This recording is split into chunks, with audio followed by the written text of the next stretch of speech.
Flying through the NFL season. We are already up to NFL Week 4.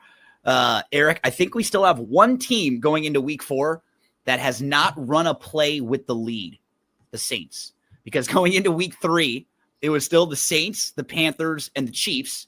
Panthers and Chiefs come away with victories in Week 3, so we still have the Saints who have not even, I think, had a victory in a game after they get beat up by Seattle in Week 3. We had 7 games. Eric, I sent you a text message complaining about how bad I was on the end of some of these games. 7 games that had a final game-winning score in the last 3 minutes of a game. That's the most ever since 1970. Usually it takes till a little later in the season till we have a crazy week like that, but there were blocked field goals. There was madness. It was a strange week for the gamblers. I think a lot of people were on one side or the other of these crazy results. Yeah, I mean, it was a good week for me. It would have been a really good week if Denver would have covered and not pushed. I can't complain.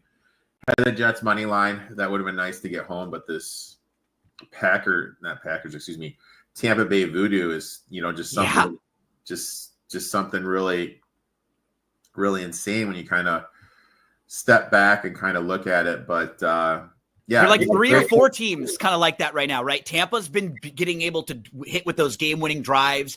Chargers, 49ers, Eagles have had a couple really good bounces go their weeks. So you feel like there'll be some regression coming for some of those teams. Baker has 8 dropped picks this season. 8. How about that, right? Oh, my gosh.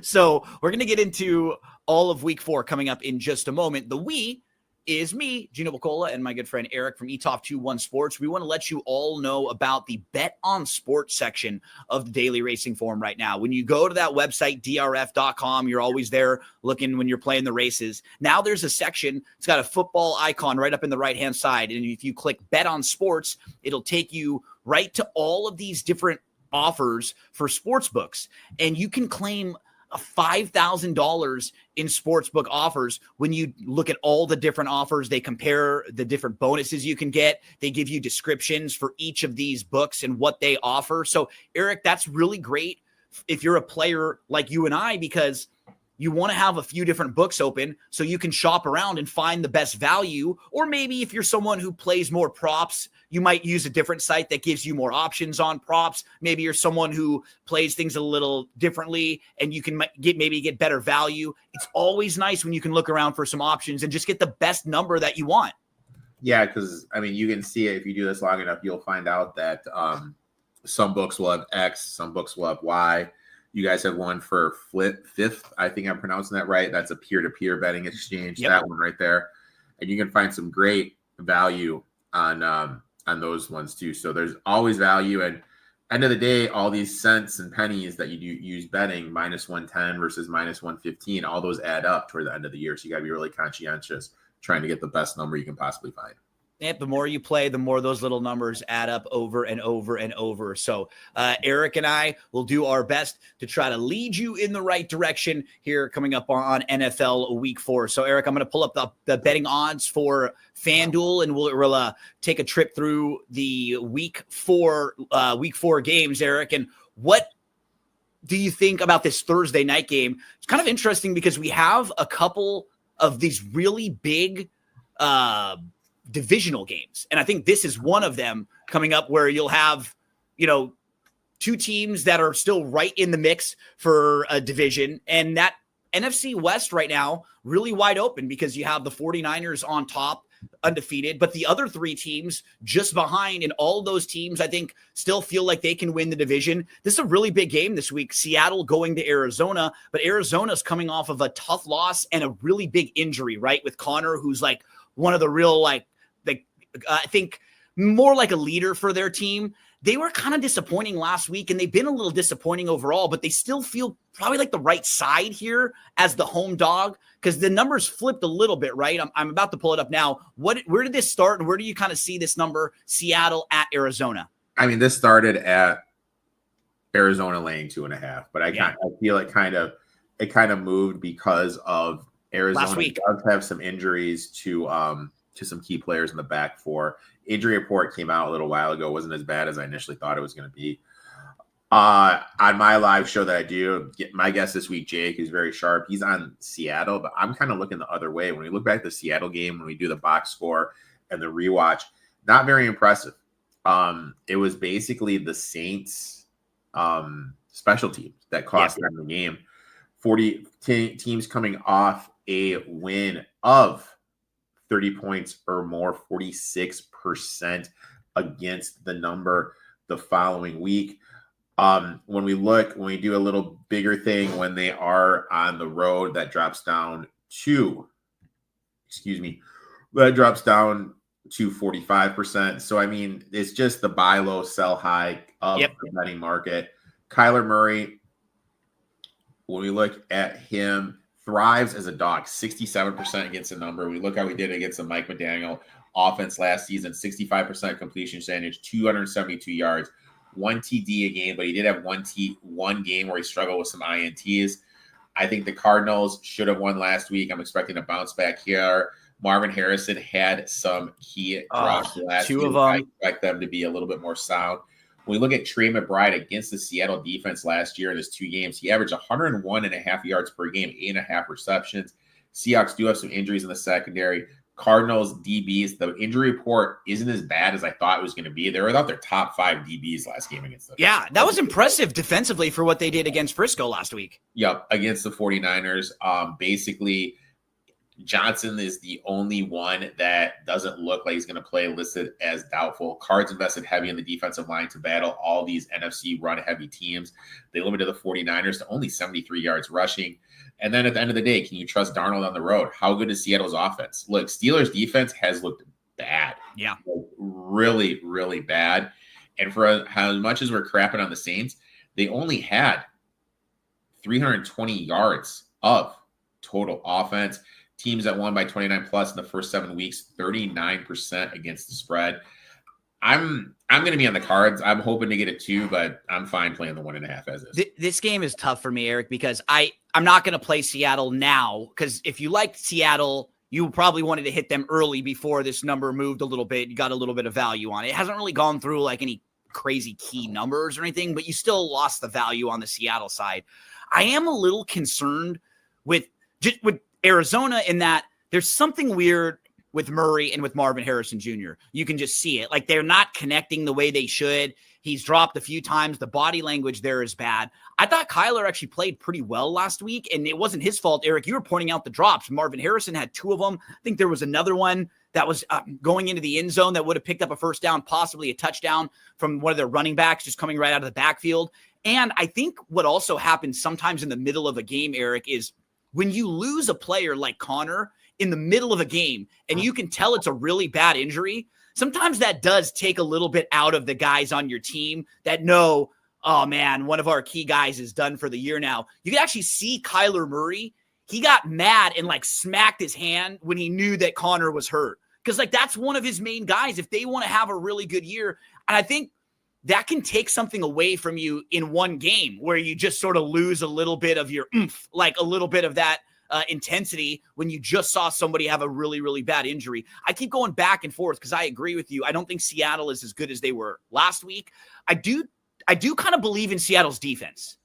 I think, Eric, of like all of these units, I don't know what to do with their offense. I go back and forth and back and forth. I think in my picks pool, I'll probably end up on Arizona just because I like them better overall as a team this year. But I couldn't have the strongest opinion one way or the other as I kind of went back and forth a little bit on these two. But how about this? As of right now, Eric, number 1 ranked on PFF passing grade, Sam Darnold.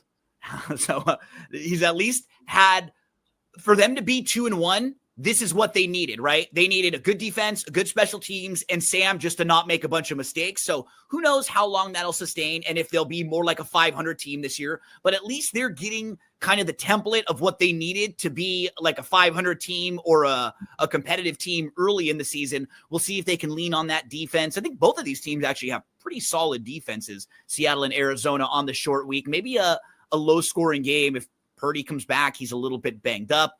That'll be in the San Francisco game coming up in a little bit. But with Kyler here, Eric, captains-wise, anything fantasy, anything DFS before we move from Thursday? I'm kind of intrigued by Cooper Cup. I mean, that's kind of where I am. If I'm going to make a DFS lineup, Cooper Cup is intriguing to me. Zay Jones is out for the Cards, so Wilson is kind of intriguing for me. But that's about it. I think this could be a low-scoring game too. Maybe think about putting one of the defenses in the captain's. Yeah. It's a good call. JSN has just been awesome too for Seattle. We see a nice connection there with Sammy and JSN. Let's move to Sunday, Eric. We're gonna go Minnesota Vikings at the Steelers, and the Carson Wentz-led Minnesota Vikings come off of a beatdown of the Bengals. They're a 2.5-point favorite on the road. Over under in this game 40.5. Eric, is this like a just Mike Tomlin all over it spread? This Pittsburgh team hasn't really looked very impressive, honestly, through the first 3 weeks. I think they're kind of lucky to be 2-1. They could very easily be 0-3, right? When you look at what happened in their games against the Patriots and the Jets, needed a 60-yard field goal in week 1 to get that win. Then they get beat up a little bit by Seattle, and they come back in week 3, back and forth with the Patriots. Patriots turn the ball over at 5 or 6 times in that game. So I'm saying this as someone who doesn't love Pittsburgh as a team overall this season, but wow, you've got them as a home dog. You've got a Vikings team who is now going to be, playing on the road. Is this game though? This is the game that's going to be in Germany, correct? So we're not getting really like that Tomlin at home in there, or do you like? What do you feel about that? Like, my first bet in this game is I did TJ Hawkinson over 35.5 receiving yards. Steelers have a real problem defending the tight ends right now. They're ranked 20th in DVOA against the position, 27th overall against the pass. And now let's just take a look back. Hunter Henry last week, 8 catches, 90 yards, 2 touchdowns. Week 2, they gave up 57 combined yards from Seattle to Branner and Arroyo. And in week 1, Taylor and Ruddock for the Jets had 36. That's about 61 yards per game for opposing tight ends. Now, Carson Wentz historically leans on the tight ends. He's targeted the position 23% of the time over his career. Just last week, Hawkinson was second on the Vikings with a 25% target share. He tied Jefferson in receptions and finished second with 49 yards. And we look at just the matchup. McQueen for Pittsburgh, PFF grade 30.9. That's 61 out of 65 linebackers in coverage. Wilson, 29.8. That's 63 out of 65 linebackers. Or Elliott for the secondary is going to drop down and cover him. He has a PFF grade of 63.2 in coverage, but he has yet to play enough snaps to qualify for a positional ranking, so that could be a little misleading. Bottom line here, Steelers struggle covering position. Wentz historically feeds the position, so I absolutely love that. In terms of this, if I can get a 3, I'm going to be here on the Steelers. Vikings are coming off a game where they had a +5 turnover differential. Teams in that spot are just 38.7% ATS the following week. Tomlin is a dog, 69.4%. Minnesota is allowing 130 rushing yards per game. Steelers should be able to move the ball on the ground. Also, do we trust Carson Wentz to win with margin? Yeah. Steelers defensive ranks 3rd in DVOA versus wide receiver ones. And so I think, you know what I mean? I think they're going to matchup wise to limit Jefferson. I want the 3. I think that Minnesota is a little bit overvalued after that win. So I'm just going to hang tight.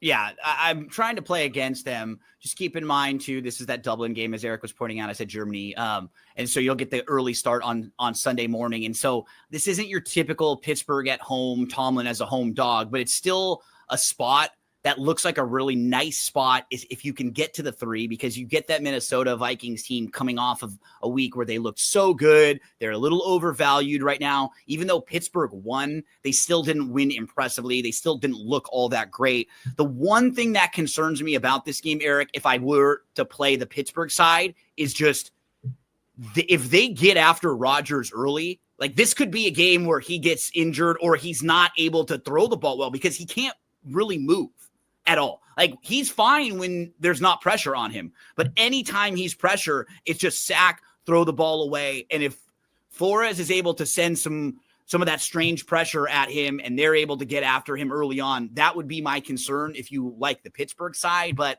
I think I'm with you also in waiting for the 3 here early morning in Dublin on Sunday. Eric, let's move to the Eagles at the Bucks. So 2 teams who are both 3-0, who have both gotten a little bit lucky. They've had some bounces. I mean, the Eagles think 17th in DVOA right now. When you just look at them overall, they don't look like the dominating Eagles. Against the Chiefs, for example, Travis Kelce in the end zone, ball bounces off his hands to the Eagles defender, and that just flips the game. Last week, the Rams had the opportunity to put the Eagles away early. Eagles come back late. The Rams have 2 field goals blocked, and then that one at the end where the Eagles run it all the way back, and that flips the game. Then you have Tampa, Eric, on the other side. They won at the buzzer for the 3rd straight week. They were down a couple starting offensive linemen. They had holding penalties all over the place.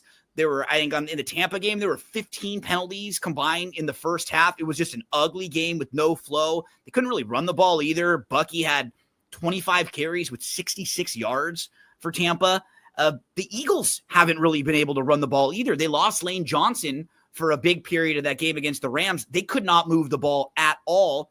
The positive that you take away from the Eagles game is at least they started to move the ball down the field. When they were down by 19 points, they end up going deep to A.J. Brown, Dallas Goedert. You see Devontae Smith getting involved a lot more. They used no huddle on over 50% of their plays in the final 2 quarters. That really helped them. But they're not able to stop the run. They're last in the league with a 45% success rate against the run this season. They're yielding a first down or a touchdown on over 34% of the opponent's attempts. The only problem is, I don't know, Eric, if this Tampa team right now with some of their offensive line issues, they don't seem like the type of team that would be able to make Philly, vulnerable in that sense, to really take advantage of those missing weapons. I know you're kind of against Tampa overall because they've gotten lucky so far.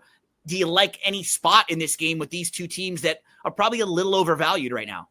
I got nothing. We don't know if Wirfs is going to be back. If he's back, a big boost. When we look at the wide receiver position, Evans is out. Ibuka, or however you pronounce his name, I cannot pronounce. He got banged up in the game. What's going on him? Is Godwin going to be there? And this Eagles team is complete opposite of the Lions. Lions will trust you, pile on the points, slit your throat. Eagles are comfortable just sitting the ball, running on it, doing what it takes to win. Last week, they had to open it up a little bit. A.J. Brown looked right. Nolan Smith out. Lane Johnson exited the Rams game early. Too many questions on both sides. I have nothing here. Completely agree. I think, some of these things I'm in a picks pool. I have to make a pick for every game. I'd probably lean the home dog, just as you were pointing out. The Eagles would be fine with like a 3-point win on the road here. Like, they don't care about blowing you out at all. And Tampa, maybe you get a little more value with that plus 3.5. We know they've been playing in these tight games. I think too many injuries and issues for both of these teams for me to have a real strong opinion. As we move, Eric, to our next game, the Bills, 15.5. I think I saw it yesterday up at 16.5 in some spots.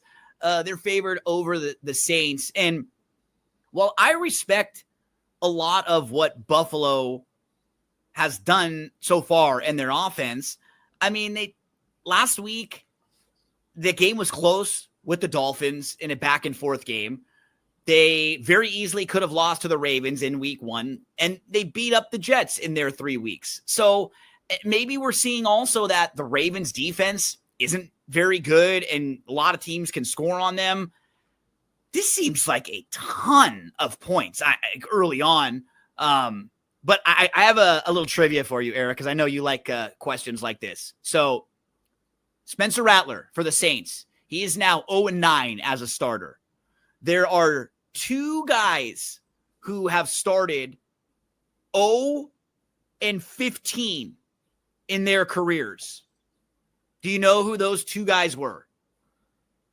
Can you think of either one of those 2 guys? They're within the last 25 years, so like in the 2000s or above. They're names that you would be able to get to. One of them, I'll give you a hint. Orlovsky. Oh, no, that's a good one, though. It wasn't Orlovsky. One of them was a Brown, and I think started some games for the Packers, too, I believe. Deshaun Kaiser. Yeah, the kid from Notre Dame. Was 0-15. One more. He was one of the older college players that I remember when he came out. The kid from Oklahoma State, Wanky. Yeah. Chris Wanke. Oh, Chris Wanke, the guy. Wanke, Florida State, right? Yeah. Was he 0-15? So Rattlers 0-9. Kaiser and Wanke made it up to 15, which is I think is as high as it can get without getting a win as a starter. Now, what do you do here? I know, Eric, you're not laying this with the Bills, but is there a number that you buy in with the Saints? Teams coming off 29-point losses, 55% against the number, 58%, basically 59% as a dog, as a road dog, 60%. When it is the first 4 games of the season, they're 69%. Teams on a 3-game ATS losing streak, Saints have recovered this season, 54%. When they're 0-3 straight up and 0-3 ATS, it's 58. I mean, look, I'm going to be on the Saints. I really wanted a 17. I was hoping this would move up a little bit. Anything over 14.5, I'm going to be in. Bills are 29th DVOA versus the run. Saints should be able to establish the run. And like I said, it was basically just the special teams messed up. There was a point at half, like it was almost at half. Rattler had insanely good numbers, but they just had so many. It was like 21-0 before they really got like a series of downs almost in that game. At one point, what was it? He was 22 for 29 with 155 yards, 159 yards, no INTs. That's decent. You know what I mean? In the second quarter, it was just they had a punt return. They had some special teams miscues. It was probably the worst special teams game I've seen in a while. Like, anything over 14, I'm going to play, but I'm just going to wait. Bills and Survivor are going to be the most popular pick. I get if you want to use them, but, there's a couple other, when you're in these bigger contests, there's a couple other spots where you can take some shots here. Yeah, I'm going to wait also, but this is just the type of game that is so ripe for a late backdoor. You be down 21 points and come back late and get a garbage time TD. The Bills, and one of the things where they struggled, they struggled to end drives themselves. And then they weren't good stopping other teams at the end of drives. Like the Dolphins were 10 of 15 on third downs. And the Bills have given up 5 touchdowns in the red zone. So you can score on this team late for a huge number like this. This is just way too big. I know you don't want to play the Saints, but you're not going to win a lot of money in the long run if you're, laying numbers like 15.5 with the Bills. Let's go to the Browns and the Lions. Eric, you got to feel pretty good about that game for your Lions, right? Not really knowing who they were early in the season right now. They lost both of their coordinators. That week 1 game against the Packers, feel real ugly about it. And then they bounced back. That game was so impressive. That one drive in particular, that was like anything they wanted to do, they were able to do. But now you got a short week. Everybody saw you look so impressive in that game. And you got to play a Cleveland team who has a really solid defense. I do say I like Cleveland's defense a lot better outdoors on the road or outdoors when they're at home versus like in a spot like this against Detroit. I don't know if I want to lay a big number with Detroit, but it does seem like the Lions now figured some things out. Probably needed a game without their coordinators, with new people calling the plays, kind of figuring some things out. And I like the way Detroit's moving. Cleveland got their big win last week, and the defense keeps them in games. I just don't know if Cleveland's going to be able to score enough to stay with Detroit in a game like this, but I don't really have an opinion one way or the other. Yeah, these are teams I was both looking to fade. The main thing for me, I'm looking at Lions are struggling to find the running back in the passing game. But it's really a guess who's going to get the reception work out of the backfield. First 2 weeks, it was Sampson. He only played 8% of the snaps. Ford led them in receiving last week, but 2 receptions for 10 yards. You know what I mean? Like, I don't know. That'd be the one area I'd look to attack this, play a receiving yard prop for a running back, but I'm not probably going to do anything here. Eric, before we move on to the next game, you know what is back this week? Something that you've been successful at, my friend, those contests at Santa Anita, the Pick'em contest, pick'em.santanita.com. These are free to enter, and every Saturday and Sunday from now till October 26th. So over the next month, you can enter in these contests absolutely free. The website, pick'em.santanita.com. I'll share it on my socials. And once you go there, 12 props. They'll ask you a lot of questions just about the college football games on Saturday, some of the races. And then on Sunday, it'll be a lot about the NFL games, sometimes just the lines, over, under, maybe some comparisons or like a prop in there. And you can win $500. Erik, you actually won one of these, I think, when it was $1,000 for the prize. So this is if you're someone who's playing the sports, if you're looking at all these games, it's just a great way to get some more action on Sunday or on Saturday when you're playing the races. So they are back. You can start playing these every Saturday and Sunday now. Pick'em.santanita.com. And Garrett Stevens from Circa on a radio interview today, he said he expects 50% of the Circa survivor pool to be on the Bills this week. Woo!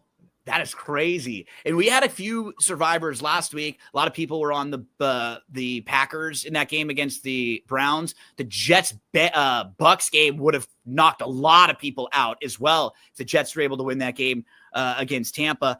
Erik, we go next to the Titans at the Texans. So two teams trying to get their first win here. What's kind of crazy, just at the most basic first glance, over under 38.5. So a very low total. You've got Houston favored by more than a touchdown. So favored by a big number with a low total. And while Houston was supposed to be the better team this year of these two teams, Houston has been averaging 12.7 points per game this year. They are dead last in the league in points per game. CJ Stroud hasn't thrown for 250 yards in a game since week 11 of last year. They have not looked good. I know this is do or die time for them. They don't want to start 0-4, but man, Erik, this seems like for a divisional game for a team that hasn't shown they can really score very much this year. 7.5 feels like a lot. Where do you lie on this game? Who do you trust? Titans plus 7.5 right? Or Texans minus 7.5? When a big rant, went on a big rant on my show how the Titans are the worst coach team. In the league. Both offenses are broken. Titans struggle against the run. Can Nick Chubb finally have a bounce back here, get that run game going? Can we get Nico Collins going? Last year at this time, 18 receptions, 330 yards. This year, 14 receptions, 181. That's the one thing when we get these defensive-minded coaches, they just need to stay in their lane. Yeah. DeMarco Ryan thought the offense was broken. They thought he needed to do this. Got rid of Bobby Slugwig. Now this offense, of course. Yeah, they blamed it all on Slowick, right? And now it's even worse than it was ever been before. It's just absolutely putrid. Can Calvin Ridley actually be a factor in this game? Gardner Johnson got cut, which was really weird for me for Houston. Why is he not here there? Is there like some locker room issue? CJ Stroud, you can tell he's starting to hear footsteps. Really, his footwork has gotten really bad. Tough game to trust either of them. I want nothing to do with it. Yeah, I think the same thing, Erik. I mean, I'm not laying it with the Texans, but the problem is you look on the opposite side. Cam Ward looks like a rookie. He had a pick six on the opening drive. You know, it's a mistake. That was an awful pass. Horrible. That was like Levis. Like Levis from last year. It was that type of thing. And you wonder, like you're saying, it's got to be the coaching when it's so many different things looking so bad because Ward hasn't looked very good at all. The offensive line was not good. They're missing blocks. The receiver continue to drop balls. You pointed out Calvin Ridley. He's been bad. The defense, they get pushed around. NFL.com had this all in a little thing. I love when they go on rants like this about a team, how bad they are. They said, once again, Coach Brian Callahan, clunky mistakes. The end of the half, they call a timeout to kick a long field goal, and then they get a penalty for a delay of game coming out of the timeout. Yeah, the Colts actually called the timeout. Yeah, it was like, it was hilarious. The Colts, I mean the Texans, they're trying to become like historically inept when it comes to teams that have actually had good defenses. They've only allowed 55 points. They were the only team in the last 20 years to start 0-3, despite giving up fewer than 55 points. With you, Erik, not a real strong opinion one way or the other. I would lean Titans in this game just because of the low total, but maybe we'll see if the Texans can find something here offensively as a 7.5 point favorite. We move to the Chargers at the Giants. Chargers are a 6.5-point favorite on the road. Gosh, Eric, this feels like one of those games that nobody wants to play the Giants because we saw the Giants look really bad on Sunday Night Football. They're going to make a quarterback change here. The team didn't look inspired. And then you've got the Chargers who have looked solid, really good. I think a little better than I would have expected. You really get into their games, though. I mean, last week, Bo Nix had 3 bad misses. The Broncos absolutely should have won that game. If Nix just connects with one of those wide open passes, he misses all of them. Herbert has been playing at the top of his game, but Eric, do you think we get a 7 here? Or do you think it's going to go back the other way, maybe? I mean, Dart gets a start. Can you trust him against the Minter defense, which has been great? Are they going to be able to finally get Neighbors the ball consistency? What's going on with Gino? If Gino plays, the Giants cover, have a chance to win that game against the Chiefs. Yep. Andrew Thomas left the game early against the Chiefs. Is he going to go? If he doesn't go, that really hurts their offensive line. Are the Giants going to be able to generate pressure against Herbert? Is Hampton going to be able to load the full rushing load? I mean, this is like the quote-unquote flat game. You just beat the Broncos, a division rival. You're covering cross country. But can you trust the Giants? There's been a lot of sharp people on the Giants every single week. I was on them last week, and I just can't do it. I just literally just can't do it. It's the spot to be on the Giants because, as you said, it's kind of the sleepy spot for the Chargers. They already beat all 3 of their divisional opponents. They feel really good right now about where they sit. And then if you lose a game like this, it kind of takes away some of the good that you built up. I'm more on the Giants side. I completely agree with you, though. I don't trust Dart. Making your first start against a solid defense. The one thing I will point out, that Chargers offensive line is really bad right now. And that actually could be a spot where the Giants succeed, Eric, putting some pressure on Herbert. I think last week they had 11 offensive tackle. Trey Pipkins was in and out with injury. He allowed 11 quarterback pressures. Herbert had a rusher in his face the entire night. Broncos generated 54.7% of dropbacks, highest pressure rate in his entire career. They had 5 sacks. So the Giants can do something like that with their personnel if things match up really well. Maybe a low-scoring game is what the Giants need, but, man, they're going to be leaning on the rookie against the tough and proven defense here. Not an easy start for Dart, but I think if you look at the schedule coming up, you kind of get him in there now at home and just sort of hope he's, able to get baptized a little bit. The positive about him, Eric, he can move a little. So if there is pressure, he can use his legs a bit, but we'll see what this Giants coaching staff can do to prepare Jackson Dart for his first NFL start. Let's go Washington at Atlanta. We saw Washington beat up on the Raiders last week with Mariota starting. Do we know quarterback in this game, Eric, as a 1.5-point favorite on the road against Atlanta? I gave this out on my show. I took the Falcons plus the 1.5. I was hoping the line would move a little bit, but since it's at 1.5, it kind of tells me Daniels isn't going to play. I know he was limited in practice today, but the fact he's walking around with a brace tells me he probably won't get to even play. If you need a brace to walk, that's speaking a lot. Gambling is all about buying low. Is there a team lower than the Falcons? Just lost by 30. To the Panthers. Right? To a awfully perceived team, right? We're probably one of the lower in the leagues. And then when we look at it, teams last 20 years losing by 30 or more, 55% against a number. And then there's always the weird rule of 17.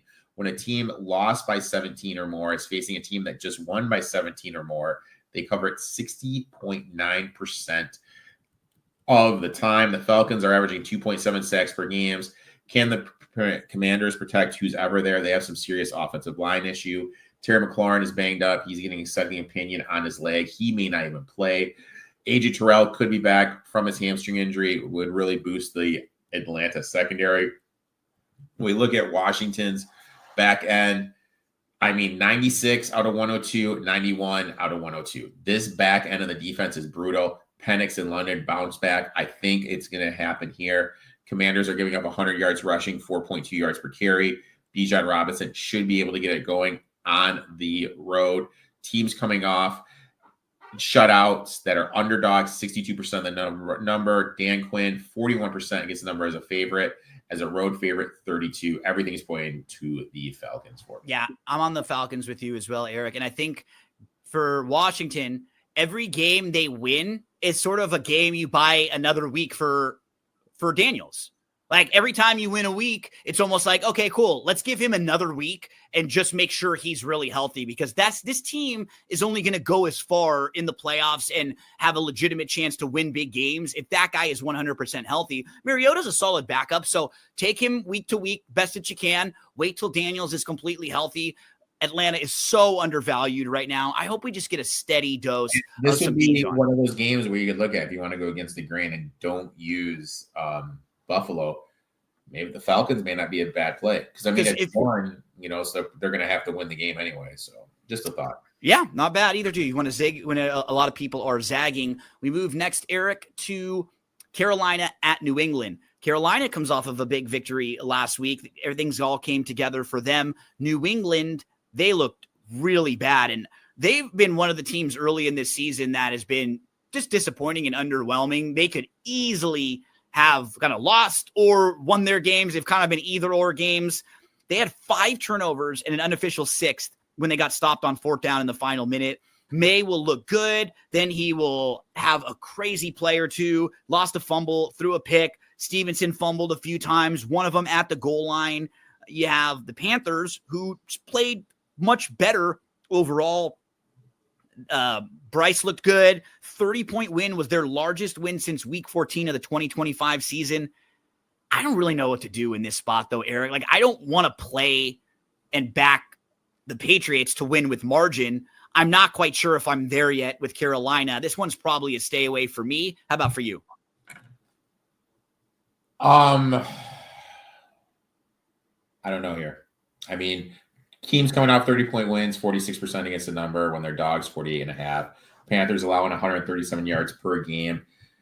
Patriots rushing game has looked absolutely putrid.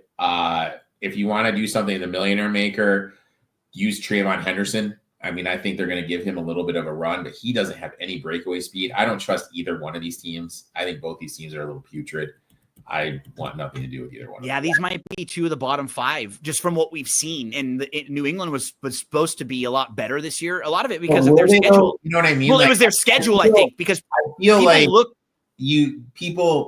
there's these certain people that are online that have these huge followings that put out some of the most astronomical things I've ever seen, and it picks up the steam. I feel that was it with the Patriots. If you really look at this roster, what the hell? They're not deep at all. I don't know what's going on with Christian Gonzalez. Christian Gonzalez has had a hamstring injury since July 4th. How is it even possible? I think it's a contract issue.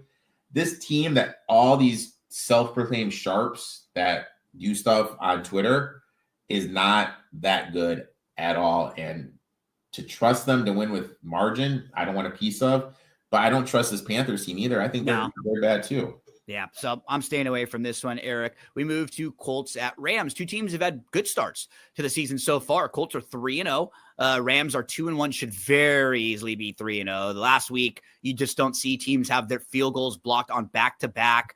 More than that, McVay does this a lot where he gets like really, really passive. In the first half, first 2 quarters, they had an opportunity to tack things on.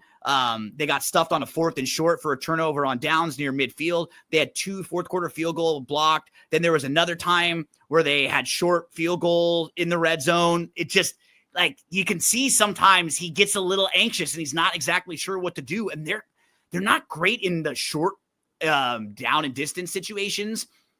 The Colts have been very good. I mean, Daniel Jones has been good. Like, they're a well-built team right now. They got lucky in that Denver game when they kicked the winning kick at the last minute and probably shouldn't have won that game. But nonetheless, they have looked very good.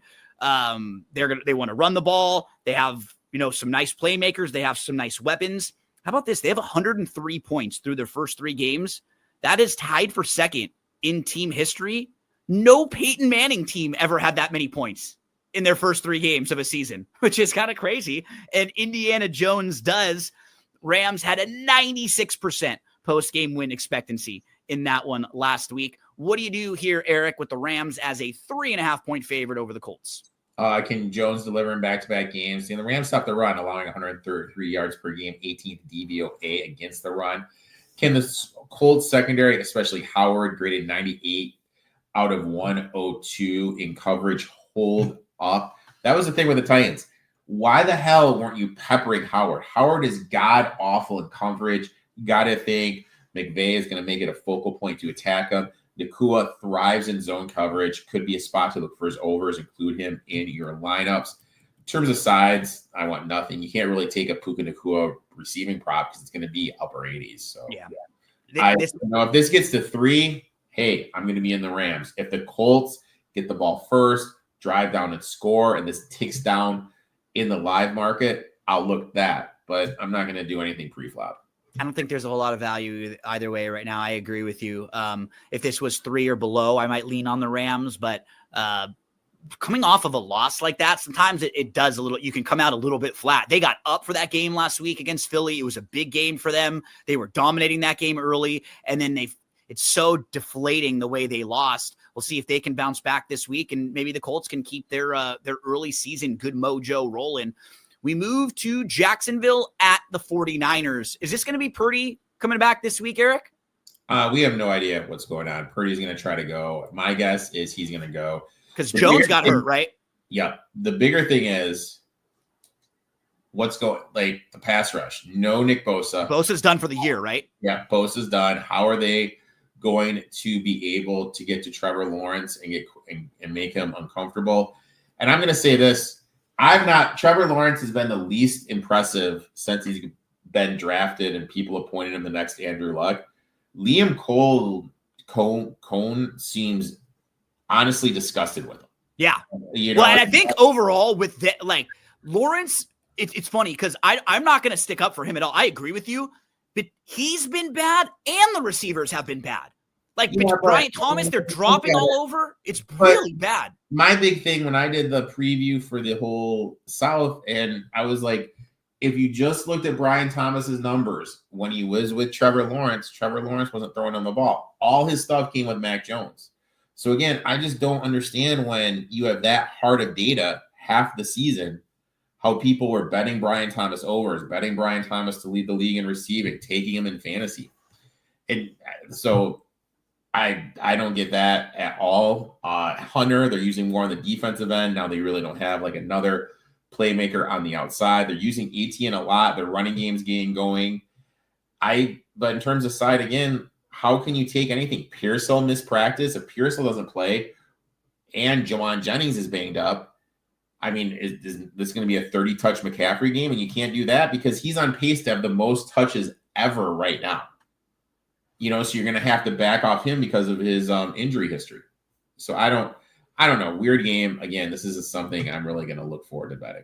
I'm probably going to be on the Jags just because I'm right now. A couple of these teams, I'm on the fade side, and Frisco is one of them because it's weird because they have had legit injuries early in the year. I mean, they've been out without their starting quarterback. Kittle got hurt right away. They've been missing Ayuk. They've been missing receivers, but then also on the flip side, they're winning these games that they shouldn't really be winning. So it's hard. You want to give them some credit for at least getting the W's, but you also don't want to take them in spots where they're having to win with margin because they really haven't shown that they're that type of a team again. I think people still kind of think of them as the 49ers of a few years ago. Their defense isn't as good. They're not as deep overall. They don't really have the top level playmakers like they used to. I'm probably on the Jag side. Like I do expect there to be at least one of these squeaky wheel games for Brian Thomas Jr. Where you make a big play or two at the end of the game. And we're going to see a week or two where they all do come together and offensively some of their metrics about like their pace and how quickly they're playing are better. It hasn't connected yet. And you're right. Like Lawrence and head coach Cohen are looking at each other like they're just like oil and water. They are not like on the same page right now. Let's move along, Eric, to the Ravens at the Chiefs. What a big game for these two teams. Baltimore is a 2.5-point favorite on the road. Baltimore, a team that could be undefeated, scores a ton. Very bad bad defense. How about this? Lamar has 9 touchdown passes, 0 interceptions through 3 games. Over the last 15 years, 7 other quarterbacks have done that through 3 games where they've had 9 touchdowns, no interceptions. All 7 of those teams were 3-0. And Lamar is 1-2. It is normally when you have a quarterback playing that well through a few weeks and through a stretch of games, you're going to win those games. They have 111 points this season. That's the most through 3 games by a team with losing record in NFL history. Derrick Henry on 683 touches from 2022 to 2024. He fumbled 3 times. So for almost 3 seasons. He's fumbled 3 times this year on 43 touches. And the Ravens allowed drives of 96 and 98 yards. First team to allow multiple 95-yard touchdown drives on Monday Night Football. So I don't think the Chiefs have looked all that great, Erik, but the Chiefs definitely can move the ball against this defense. Everybody's been able to move the ball a little bit against this defense. It just is going to come down to who really needs this game a bit more. Do you have some of those Chiefs as a dog numbers here? Because it just doesn't happen very often in the Mahomes era, right? For me, the big thing with this game is crazy to think the loser of this game is 1-3. Historically, 1-3 teams make the playoffs only 8% of the time. My big thing is, can the Chiefs offense keep up? Pacheco, not aggressive with his running style. There was that weird play that could have been a fumble, and he just spiked the ball down. We got Kelsey and Reed fighting on the sidelines. There's some chemistry concern.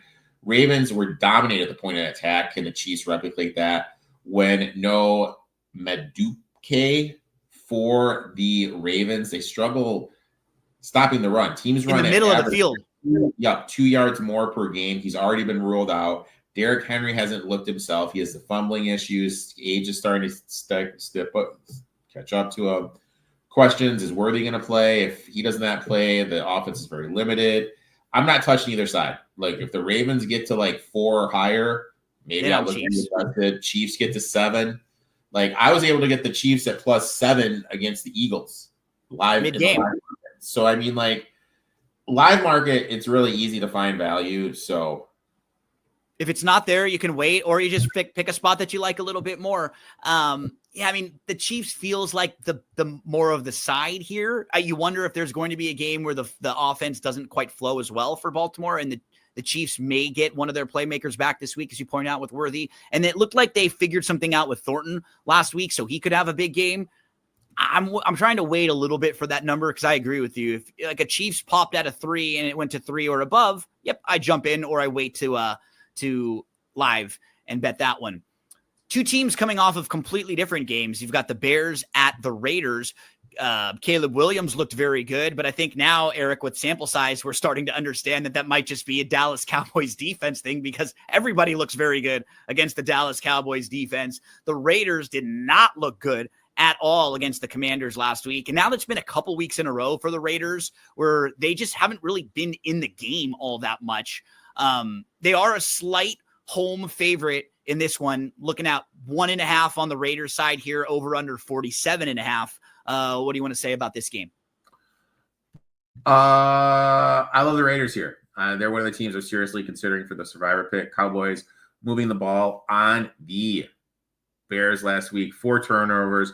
Obviously, losing C.D. Lamb was a big blow to them. Bears 24th DVOA, 22nd versus the run, 26th versus the pass. Raiders get a boost playing at home on that fast turf. Williams struggles versus a pass rush. Cowboys couldn't get any. Now he faces Max Crosby. He's going to be living in the backfield. I really think the Raiders are finally going to be able to get this running game going. When we look at Gino Smith, he excels in indoor games. Last 3 seasons, 13 games indoors, 6-1 TD to INT ratio, 110 passing rating, 66% completion rate percentage. And we look at it outdoors, 1.3 TDs to 1 interceptions. Passer rating drops down to 89.9%. He's just a better indoor player. Now, Bears defense, numerous injuries, giving Smith a huge edge. Media loves the Bears here. I live in the Chicagoland area. They're making the Super Bowl. Yeah, everything looks great for them after last week, right? They got it all together. Doing their victory laps. I'm on the Raiders. I put that one in. I'm I'm gonna on seriously think about. We have to make the Sakura decision tonight, and we're intrigued.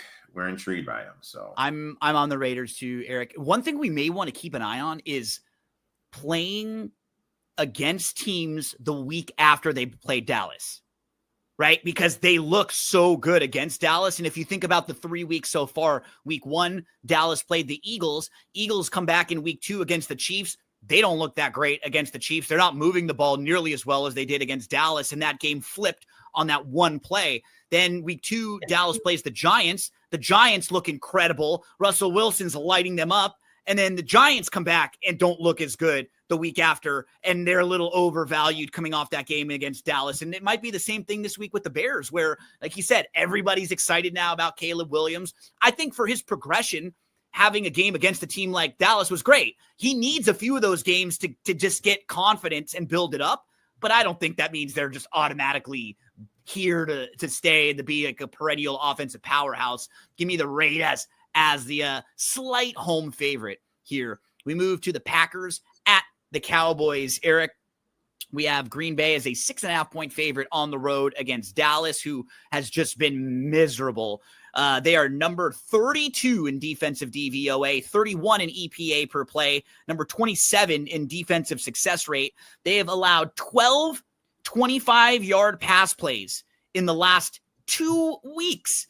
There was a play where Diggs and Kenny Clark got hurt on the same defensive series. CeeDee Lamb also got banged up. Things aren't going well for them. We saw that the Packers were a little bit overvalued, right, Eric? Everybody was talking about Super Bowl undefeated season for this team after they win their first 2 weeks. And then the Browns showed that the Packers have some mortality and have some warts themselves. They only had 3.8 yards per play.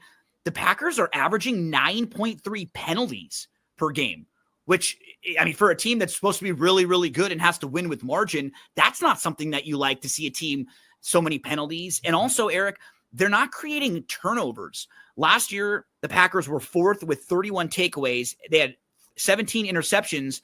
They only have 2 takeaways so far this year through 3 weeks. So they're not getting easy field or extra possessions. So they're not quite as good as everybody was saying they were the first few weeks. Dallas as a home dog in here, but they're banged up. What do you do in this game?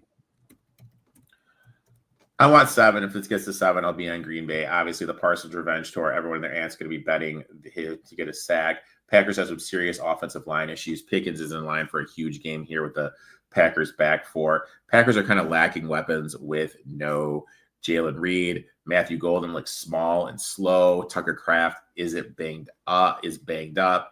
Cowboys, are they going to be able to stop the run? I expect a heavy Jacobs game. But with that being said, it's going to bleed the clock a little bit more. If this gets to 7, I'll take Dak with that many points. Yeah, totally agree. It would be a backdoor situation with Dak and this team that can score. Wait for the 7 if you like the Dallas side.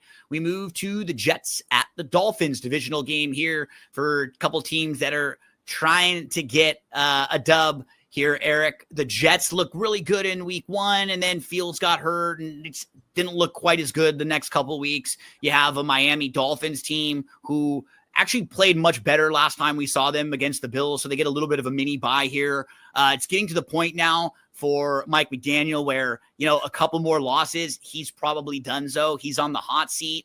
Do you like either one of these spots, Jets, Dolphins, and do we know about Fields in this game? It looks like Fields is going to start. I know everyone loves to throw Tua as 56% against the spread overall and 58% as a home favorite, but let's dig deeper. Take the 1 p.m. starts out. He drops just to 46%. Truth is, all his covers at the 1 p.m. window as a favorite. Now, there's a real trend worth noting. It's when 2 teams on a 3-game losing streak facing off against each other, underdog covers at 61.5% of the time. And let's be serious. The Jets could easily be 2-1 right now. They should have been the Steelers and the Bucks voodoo got them in week 3. Meanwhile, Tua, PFF has him quarterback 33. There's only 32 starting quarterbacks in the NFL. Let that sit in. Miami's defense has some major issues in the secondary. They failed to cover them. They blitz constantly, but the issue is no one gets home. Bradley Chubb, 87 out of 103 edge pass rushers. Sindler, dead last, 104 defensive linemen rushing the quarterback. Chop Robinson is 99th in his position rushing the quarterback. Outside of Jalen Phillips, no one is generating any pressure. The Jets offensive line outside Fashu has been solid. I think they're going to be able to protect whoever's under center. With that being said, I think it is Justin Fields. Garrett Wilson, fantastic season. No one's talking about it.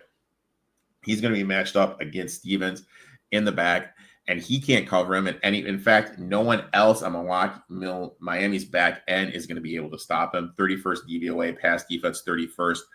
For the Dolphins, run defense 26th. The only thing the Dolphins do well is run the ball. The Jets are in the top 10 against the run, 8th DVOA. On top of that, Quinnen Williams is going to be matched up against either Smith or Savina at their guards, who are awful. He's going to be living in the backfield.